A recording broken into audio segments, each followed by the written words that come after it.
Hello, my friends. Welcome to Word Made Digital. I'm your host, Joanna LaFleur, and you're watching the YouTube version of the podcast. Week after week, we're coming at you with conversations with creatives and communicators all about how to communicate the best news in the world, but in the digital age. Thanks so much for watching, checking out this episode. If you want to know more, you want to check out more of our free resources, go to wordmadedigital.com or browse around this YouTube channel and you're definitely going to find some content that will help you.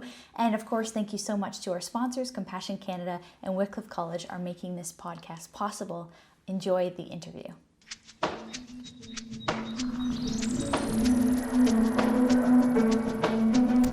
Dr. Anita, welcome to Word Made Digital. I'm so glad to have you on the podcast today, talking Mr. Rogers.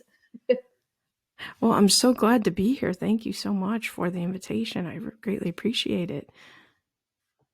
So, why don't we start with just tell us a bit about your context, like your work and career. What is it that you do? Sure. Well, thank you for asking. So, I have my training is as a counselor. So, I'm a licensed professional counselor and a counselor educator. So, I train clinical mental health counselors. So, my background is in counseling and psychology, and I primarily work at a university where I train master's level clinical mental health counselors. So, I spend time in the classroom, and now with COVID, online. Doing counselor training, and then of course research. Training the people who counsel us. Yes, at least some of them. That's awesome. And so obviously you've just spent a bunch of time focusing research energy and writing on this topic of Mr. Rogers. Like, why did you show interest in that? What did that have to do with what you were doing professionally? Yes, so definitely you're right. A lot of time and energy on that, and great question. I always like that idea of starting with why. What's the why behind it? And I think it. There's a couple different reasons, but it started when I was in the classroom in a counseling skills class, talking with some students, and what happened was.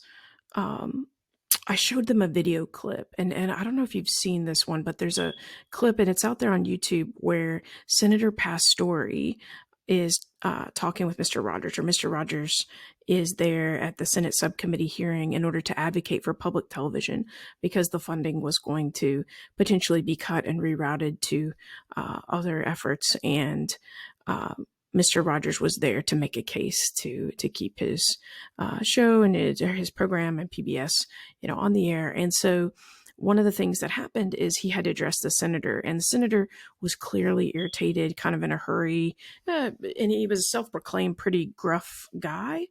And so, but Mr. Rogers was very mellow, very disarming, very kind. He came in and said, well, I have this long statement that would take me 15 minutes to read, so I won't do that. And instead, I'll trust that you'll do what you've said and that you will read it, because trust is one of the important things that children learn with family. And so the senator said, oh, I want to make you happy if you read it. And Mr. Rogers said, no, that's okay. I'll just like to talk about it if that's okay with you. So he didn't become defensive. He just was very gentle. And by the end of that conversation, Mr. Rogers really turned Senator Pastore from an adversary to an ally.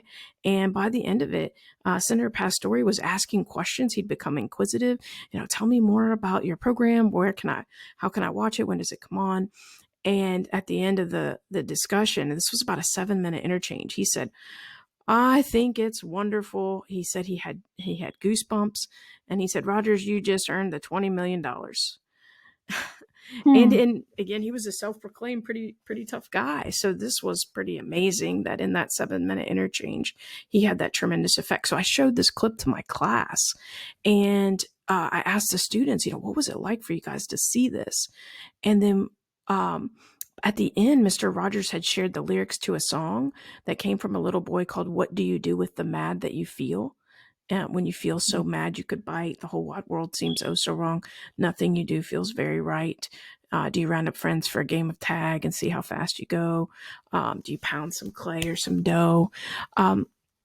it's good to be able to stop towards the end of the song. It's good to be able to stop when you've planned a thing that's wrong and do something else instead and think this song. And so, you could hear the undercurrent of Pastore's irritation, but Mr. Rogers was sort of doing this parallel process where he was talking about the emotion and how to regulate it and how he was giving children this tool. And he just deeply resonated with Pastore. And so one of my students said, well, the kids I work with at in inner city schools, they don't have a Mr. Rogers. They don't have anyone to help them regulate their emotions. So they turn to violence. Mm. And boy, that Wow. really stuck with me. And I kept thinking about that. And I kept thinking, well, no, we have to keep those lessons that he taught alive and share them with the next generation, and be your own kind of Mr. Rogers in your neighborhood. And he left so many lessons. And so uh, that was really the beginning of that journey, that transformative quest, really, to uncover how Mr. Rogers made such an effect and be able to distill it into key principles that counselors and other helpers can put into practice. Wow. And so it was sort of this classroom conversation that ended up into a full, almost like a research project for you Yes. into who is Mr. Rogers, or what is it? And you write in this book, I mean, there's so much to the book, but you talk about these sort of secrets or principles of how Mr. Rogers went about life. And I want to dive into a few of those. I want to talk more a little bit about, listening and validating feelings and empathy and all this kind of stuff. But in his own day, I mean, when we go back to that time when he was being interviewed at Congress or whatever it was, uh, what was unique about him in the kids' landscape even then? Like, um, what was he doing or trying to present to the world that was so contrary to, I guess, what everybody else was doing? Yes, that's really an important point to think about, because he was swimming upstream from the beginning, providing something very different from what other media was providing. He actually got into television because he came home from college on a break, and TV had just come out, and he saw people throwing pies in each other's faces. And he hated seeing people demean each other. And so he wanted to create something positive that would make goodness attractive. And so what he provided was educational television that was developmentally appropriate for children. And what a lot of people may not be aware of is that, Mr. Rogers went to seminary on his lunch breaks. And while he was in seminary, he met Dr. Margaret McFarland, who became his mentor. She supervised a counseling class that he took. And for the rest of her career, for the rest of her life, he met with her on a regular basis to get consultation and feedback in his programming. And Margaret McFarland, although we don't read or hear a lot about her, she didn't do a lot of writing, but she worked together with Benjamin Spock and Eric Erickson, two of the greatest developmental psychologists that we hear about at the University of Pittsburgh and a child development center. And so Mr. Rogers was influenced by some of the greats of his time, and Dr. McFarland was known as somebody who really understood children. And so he brought that awareness and that intentionality into his programming. And one of the things that he even said to Pastore was that he left children with an expression of care. And in nearly every program, he wanted to tell children, you've made this day a special day just by your being you. There's no one else in the whole world like you, and I like you just the way you are. And so he brought expressions of care. He brought developmentally appropriate messages. He was willing to talk about the hard things. He would even talk with kids about divorce and death of a pet, and things that may be uncomfortable. And he even talked about the fact that some adults were uncomfortable with him, like when Mr. McFeely quickly left the room after he brought up the topic of divorce. And he said, oh, he didn't seem, something like he didn't seem like he wanted to talk about that. He left pretty quickly. And he was just willing to go there. He even let a whole minute pass just so kids could see how long 1 minute was on television. and was willing Wow. to I have that mean, like quiet just space. in silence or something. What did he do with that minute? Yeah. Yeah, just that quietness just of watching to see how long, what does a minute really feel like? How long does it take for a minute to pass? Wow. I mean, in television time, that sounds like an hour. A minute of silence, a minute of nothing is like got to feel like an hour. I mean, do you feel like the stuff that he was doing, when we look at it today, I mean, we look at the literal program, it feels incredibly slow. It feels quiet, um, lame, boring. I don't know what the word. I mean, we all love Mr. Rogers, but then the medium that he was using, did it feel that way at the time, or is it that like we're looking at it in 2020, we're all hyped up and anxious, and it's doesn't fit today anymore? Or was it the same then? He was intentionally trying to slow it down. Yes, he liked to take his time. He even wrote a song about that he liked to take his time. So it was intentionally a bit slower than some of what we see today and what we saw even then. And he did mention that cartoons he considered animated bombardment, and he didn't want kids to be bombarded. And interestingly, some of the research shows that children that watched Mr. Rogers tended to have longer attention spans and greater levels of creativity, which made sense because he took kids to the land of make believe in every session and encouraged creativity, and in it he did have to kind of stick with him through that intentionality. But it was a pace that kids could keep up with in many ways. So I think you're right. I think he did move intentionally slowly, and that's a little bit different from what we see. Yeah. Well, and the whole theme for him was, this I love you, I like you, I love you, and I like you just the way you are. Yes. A lot of criticism of my generation would be the word entitled, Mm, that like the classic critique of the participation trophy, that we've been raised and coddled. Like too many people have said that they like us just the way we are, which leads to a lack of self improvement. But what do you think about that? What I mean, in your professional opinion, I mean, obviously Rogers wasn't doing that. He was affirming people as they were. So all to say, I think that sometimes we fear if we affirm people where they are, they're going to become lazy or entitled in that place. So how do you balance that with growth? yeah, that's an important question. I think that is one area where people have been critical of some of what he's done, but I think it's important to remember from a psychological perspective when we look at attachment theory. Uh, there's something that John Bowlby was the father of attachment theory, and just to kind of simplify it, you could also think of it as relationship theory, and it looks at how a child interacts with their first primary caregivers and develop certain relational styles. And Mm. there's four different styles they're unpacked in the text, but the secure style is what we really want because that's where you're willing to move towards someone else and engage with them and talk with them and be open and be vulnerable. And it's easy to trust. And if a child grows up with responsive caregivers and is able to make sense of their experience, then they may grow into an adult that's able to do that. And if there's other problems that come into play, so maybe um, there's abuse or there is neglect or maybe one of the parents is sick or depressed and maybe not as available, then some other attachment or relationship styles, if you will, could occur. But if a child is feeling secure, or even an adult, Bob Marvin, a student of Mary Ainsworth, who was John Bowlby's relationship or research partner. So if you think of John Bowlby as the father of attachment, then Mary Ainsworth as his partner, and then Bob Marvin studying under uh, Ainsworth, he was sort of the grand academic grandson of John Bowlby, if you will. So pretty close Yeah. to the Yeah. the originator of this whole body of amazing research.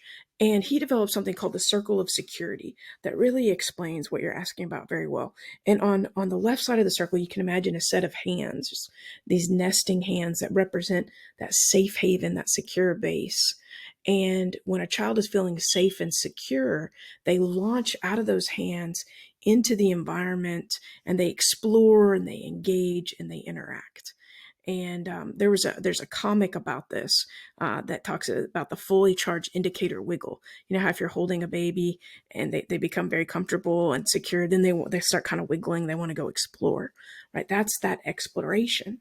And so when someone's feeling secure, feeling loved, feeling valued, feeling accepted just the way they are, their attachment system can shut off and their exploration system can turn on, and they can go out and explore the world, engage with neighbors, uh, collaborate, do things. But when they feel threatened, maybe they don't feel safe or they feel misunderstood or hurt or something else, then they go to what Dr. Marvin calls the bottom side of the circle. And that's where they take refuge in an attachment figure. That's where they want to go home and feel safe and feel comforted by that attachment figure. So helping people to feel accepted as they are can help them to turn off that radar, to shut down the radar, shut down the attachment system, and to be able to do what they would do if they felt secure and engage with others in a secure way and engage with neighbors in a positive way. So, really, from a psychological perspective, that has the capacity to allow people emotionally to be able to engage more. Mm. Well, and you referenced it just here, this word neighbor, connecting or in a meaningful way with neighbors, and of course that's the theme for Mr. Rogers. Won't you be my neighbor? And the way of Jesus, love thy neighbor. Uh, what is it about that? I mean, maybe the idea of a neighbor. We're not talking about a friend, or we're not talking about a colleague or a family member. The word neighbor. Why is it that resonates with us? Or It, why is it that Rogers chose to talk about it in that way? mm, Yeah, it's really a unique word, isn't it? If you think about what Mr. Rogers did on his show, I think one thing that really addresses it well is the picture that comes to my mind is seeing him in his pool with Officer Clemens. There was a time when racism was running high in the U.S. and people were actually um, chasing African Americans out of pools with chemicals. And Mr. Rogers, again, willing to be different and swim upstream, had invited Officer Clements to be a star on his show, if you will, a recurring African American male to be cast in an authority role as a police officer in his program. And not only that, but then he invited him to come swimming, so to speak, in his pool, which was a direct contrast to what was being shown on television. And even though it was his television house, he didn't have a full, in-ground pool or anything, but he had this blue kiddie pool, and he was able to invite Officer Clements over to soak his feet. And when Officer Clements didn't have a towel, he said, I'll dry your feet, and you saw him, if as from a Christian perspective, you can catch that parallelism from Jesus at the Last Supper, washing his disciples' feet. Yeah. But I think Mr. Rogers was making a clear point that everyone was his neighbor, and it didn't matter what their racial background was. It didn't matter what society was saying. And I think his faith was an important part of that, of knowing that people are created in the image of God and should be treated as such. And so he cared about all of his neighbors. He called his viewers his television neighbors. Yeah, well, and I love that his television neighbors, because we're of course in a time racism is not far from our conversations today as it was, in unfortunately in Mr. Rogers' day. The issues are the same, I mean, but different, but mainly the same.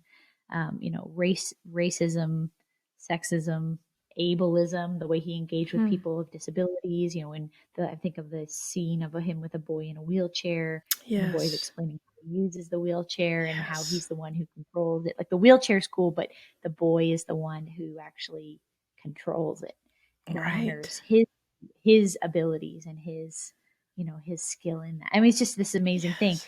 Um, And you know what? I just have to say, I love that scene with Jeffrey Erlanger where he affirms him for using the wheelchair and for being able to explain what his condition is. And, he made such a profound effect on Jeffrey that over a decade later, when Mr. Rogers was being inducted in the Television Hall of Fame, a much older Jeffrey Erlanger and a much older Mr. Fred Rogers were there, and Jeffrey Erlanger surprised him, was in his wheelchair on the stage. And when Oh, Mr. cool. Rogers went up to get his award, he was shocked. He jumped up and gave Jeffrey a hug. And when Jeffrey presented the award, he basically told him, I'm here to say on behalf of children all across America, that something along the lines of basically, we knew you really did like us just the way we are. And Oh, and to thank him for that. So, he made quite an impression on Jeffrey. And I think that also encapsulates that effect, that sort of Mr. Rogers effect, if you will, the way he was able to impact people. yeah, there's a quote in your book that says, from someone who says, "I'm not a religious person, but I consider Mr. Rogers a saint."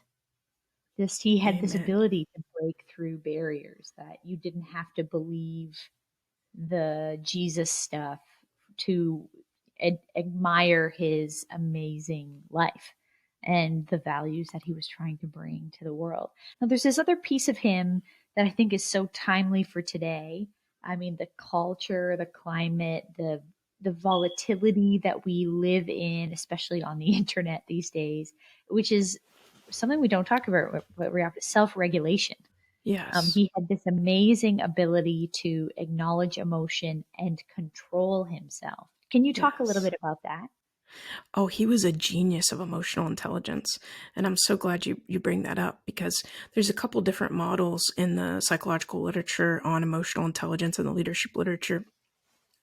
One of them is the ability based model that can be conceptualized kind of like a pyramid, where at the top of the pyramid, you have the ability to regulate emotion in yourself and others. So there's this hierarchy of skills that starts with being able to identify emotions and facial expressions, and being able to use them to facilitate thinking, then to understand them, and then to regulate them in the self and others. And then there's a trait based model that looks at 15 different traits, including empathy and optimism and other things that are associated with emotional intelligence. But Mr. Rogers, he learned from his mentor, Dr. Margaret McFarland, the secret for how to deal with feelings. And one of the things that she taught him was that anything that's human is mentionable, and anything that's mentionable is manageable. And he shortened that to say feelings are mentionable and manageable. And that's what he taught kids all across America and Canada, that if you are able to mention it and say what you're feeling, then it's not as overwhelming, and you can manage it. You can do something with that feeling. So for him, he pounded out his feelings on the piano when he was feeling angry, and he used his music to That's what he express did. his I feelings. didn't know that. Yes. Yeah. Oh, he would use music as a way of getting what you, I guess you would say, negative emotions out in a healthy way.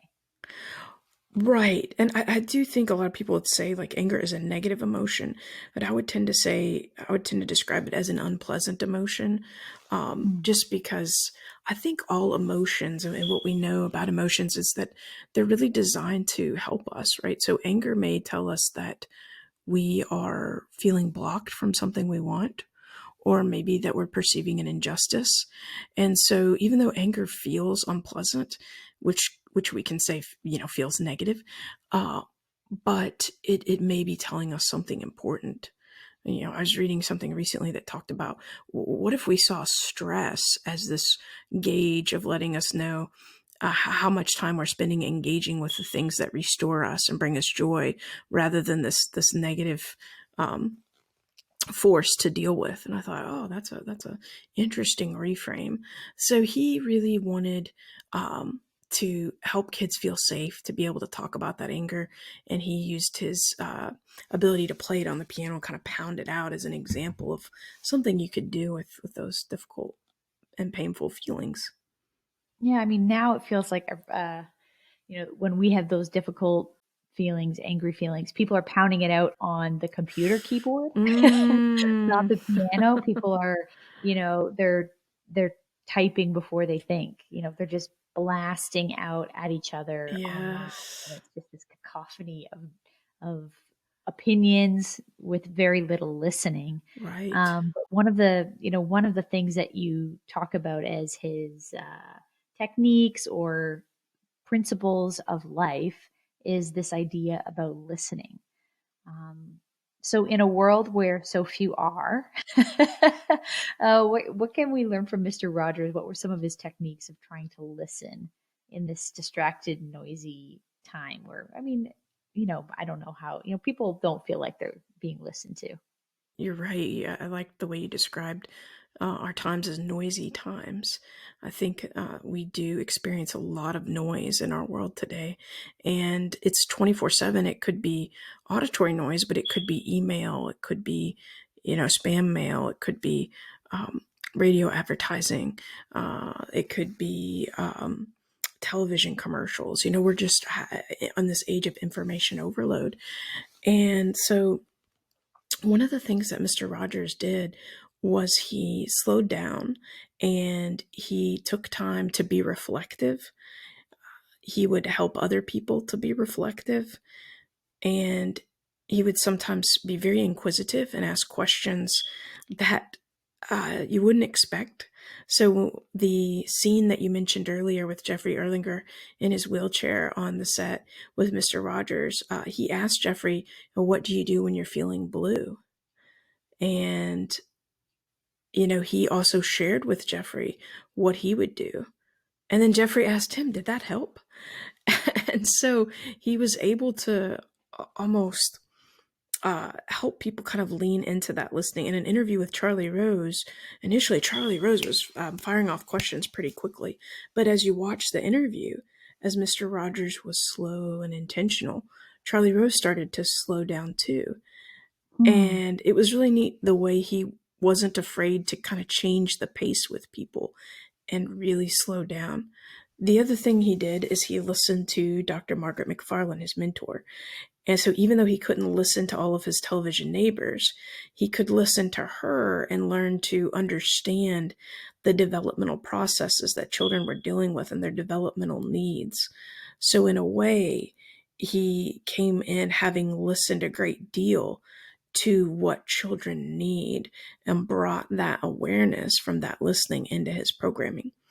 Another thing he did was his wife Joanne Rogers mentioned that they used to sit around the table in the early days and in the evening respond to all the letters that they got from their television neighbors.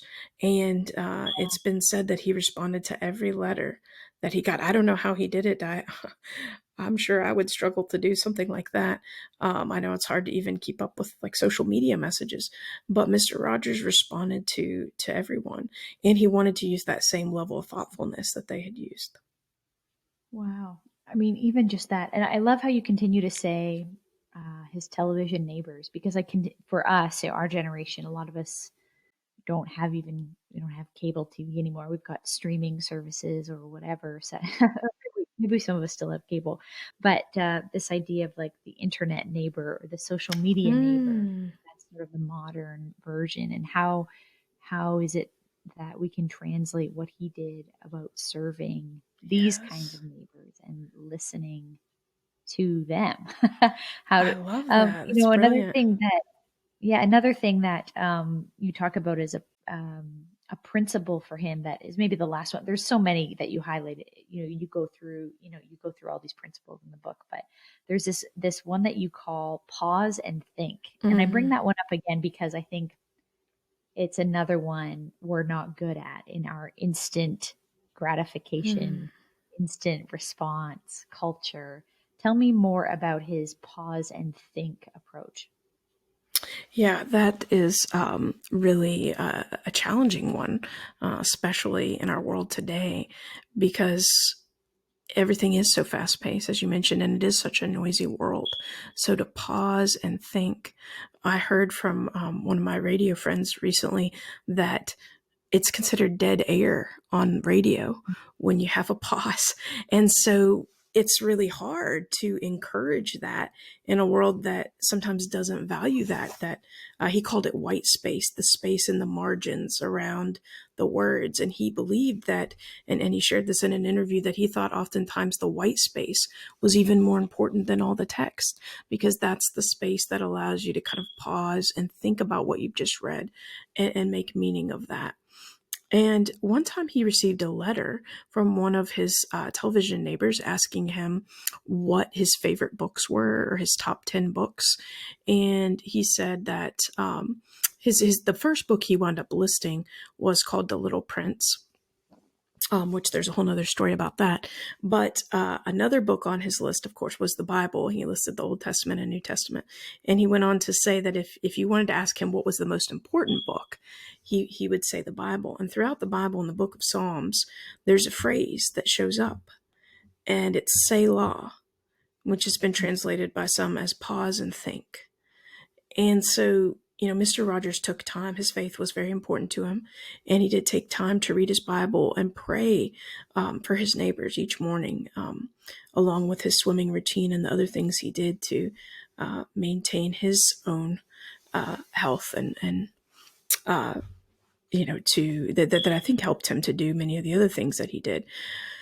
But that book that he read so often, all throughout the Psalms, said, Selah, pause and think of that. And that was something that he was really quite good at, taking time to reflect. And he mentioned he would sometimes get away and write. He and his wife had a home in Nantucket along the shore, right there at the edge of the island. And he would go there and spend time at the beach near the ocean. And I can imagine that may have been a space where he could reflect and have some quiet. Yeah, this idea of getting intentionally away or creating those spaces. Yes. In his calendar. I mean, if he's I can imagine it, as busy and in demand as he would have been, that he still said, I'm going to go away to this other space and continue to be slow, even if this media thing that I'm a part of wants to go at like a faster and faster pace. Right. So, I mean, you talk a lot about his work being with children, but it's adults. It's us as adults who are continuing to be touched by the stories of his life. So, do you think we're very different than kids? With the things that Mr. Rogers connects to us about. Right. Well, my husband is a psychiatrist, and he says that he works, and he's a child, adolescent, adult board certified psychiatrist. So he says he works with children from age 3 to 103. And he was working with adults, and then early on in his training, he went to work with children, and working with children helped him then understand how to work with adults better. He once shared with me. And so there's this idea that, each of us has our inner child. We grow and we develop, but a lot of times when we talk about self-compassion, we talk about, how do you become that compassionate parent to your own inner child? And I think Mr. Rogers was very aware of his own inner child. And he even joked once that, I'm paraphrasing here, but something along the lines of, the child is in me still and sometimes not so still. I love that. And he is so childlike at times too, right? I think that's part of his charm is that he was able to play and to have a sense of wonder in the world that sometimes we become curmudgeon about when we age. But then the challenge of anyone who is in a creative or a communication field, which is a lot of our listeners, is how do you get back to that? How do you become more full of wonder and awe and curiosity about the world? So, maybe just to close us out, I'm curious to sort of just wonder, do we need Mr. Rogers today? Or, what is it that we need today? Mr. Rogers was for his generation, but what is it, or who do we look to today? What do we need today from Christian leaders in the world and in media? I think the answer is yes, 1,000 times yes. We definitely need Mr. Rogers today, but I would just maybe alter it to say, Mr. Rogers served his time, so to speak. He served for many years, over 30 years in television, over 800 programs, and he taught us many things. So more than that, we also need for those of us that grew up with a neighborhood and have learned lessons from the neighborhood to internalize those lessons and to bring those forward and to keep his wisdom alive in our own neighborhoods. So in essence, to become our own type of Mr. Rogers. And Mr. Rogers wouldn't want to reproduce many clones of himself in a concrete sort of way. He believed that everyone was unique and special and had something unique and special to offer to the world, just the way you are. But I think that he would want us to remember the lessons and the wisdom that he shared and to bring that in our own way into our own neighborhoods. And that's really the greatest outcome of that this book, The Mr. Rogers Effect, 7 Secrets to Bring Out the Best in Yourself and Others for America's Beloved Neighbor. That's really the best outcome that could come from that, would be that people would read it and say, oh, there's some really neat intentional things that Mr. Rogers did that were transformative, that changed the world, that changed people around him. And I can take small steps to do some of those same things and honor his memory in my own neighborhood, and bring that spirit of kindness and that empathy and that self-compassion into my own neighborhood. Yeah, so I think just really as a closing question, it's, through the work that you've done in this book, how has it changed you? Maybe personally or professionally, how has studying Mr. Rogers affected you? It has been transformative. Mm. Just learning about Mr. Rogers, I'm so amazed. And I do remember hearing his wife say that it was important that he wouldn't have want people to think of him as too much of a saint or too perfect, so to speak, but to remember that he was human too. And even though he did so much, like, I found so much encouragement in so many ways. Like, I remember one of the real concrete things that helped me was coming across a memo that he had written as a creative. He was struggling with his work, with his writing, and he expressed self-doubt on paper that he didn't know if he would be able to do it again. And he told himself to get to it. And then he came back and he updated the memo and said, he'd gotten back into his work, and he'd written some of these programs, and but he made a memo to remind himself that it wasn't easy, but it was good. And so knowing that even someone so influential sometimes struggled to be creative or to get the work done was so encouraging. And, he struggled as he was growing up. He experienced bullying. He experienced some loneliness as a child. He experienced sickness. But he didn't allow those things to define him, really. Maybe they defined him in terms of helping him, serving him as a teacher to have a great deal of compassion towards himself and towards others. But what he did was he was able to take the blessing that his grandfather McFeely gave him, because his grandpa would say to him oftentimes, Freddie, you've made this day a special day just by your being you. There's no one else in the whole world like you, and I like you just the way you are. And he took that and then he shared that with children all across the US and Canada for over 800 episodes for over 30 years. He took that message and kept blessing other people with that very intentionally. And I think that he had this unwavering gaze on what was good. And he wanted to make goodness attractive. And he wanted to help us focus on what was good in our neighbors. Um, Accusing other people, that wasn't something that he was involved with. He was looking for what was good in the people that he encountered, and he found it, and he brought it out. And one of the most powerful things I'd like to share before we end is whenever he was at a graduation ceremony, if he was receiving an award, if he was speaking somewhere, almost every time he would ask the audience if they would take anywhere from 10 seconds to a minute to think about those people that have loved you into becoming. And he would ask, if you take a moment to think about those who've loved you into becoming, they may be right here.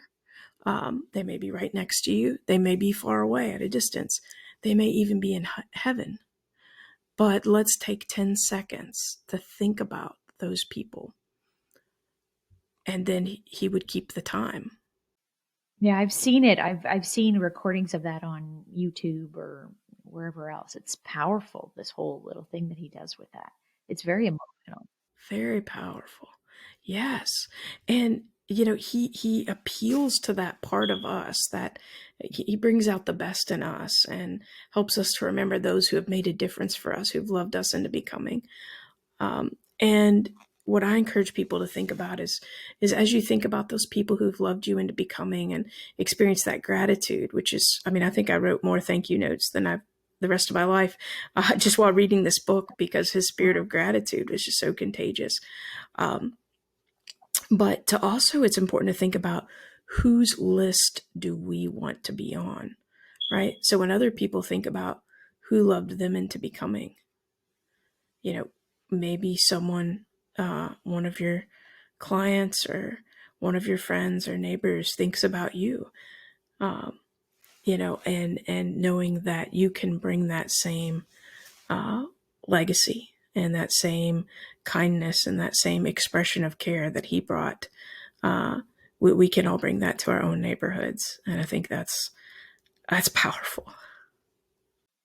Yeah, it's beautiful. If people want to find your book, I think a lot of us have gone on the movie binge of there's been a few Mr. Rogers Yes. pieces that have come out in the last few years. A lot of us grew up on his work as kids. But if people want to find your book, want to find more about you, where should we send them on the internet? Yes. So, of course, there's always Amazon. You can download a free sample of the ebook. And if you just type in the Mr. Rogers Effect: 7 Secrets to Bringing Out the Best in Yourself and Others from America's Beloved Neighbor, you can find it there. Also, it's published by Baker Books. So they also have a link on their website. I think they offer, if you have a church group or if you want to do a book study, they offer some special discounts on orders that are a little more in terms of free shipping and things like that. But you can find it on Amazon, or you can find it on Baker Books, or at some of your local Barnes and Noble bookstores and Awesome. wherever books are sold, as they say. Yeah, it's great. Dr. Anita Knight Kuhnley, thank you so much for your time. I'm just again reminded and inspired about how to be a better neighbor and how to love some more people into being. So thank you so much for your time today. Oh, thank you so much for having me. It's been such a blessing to be on with you and to get a chance to talk with you. And I appreciate all that you've shared as well.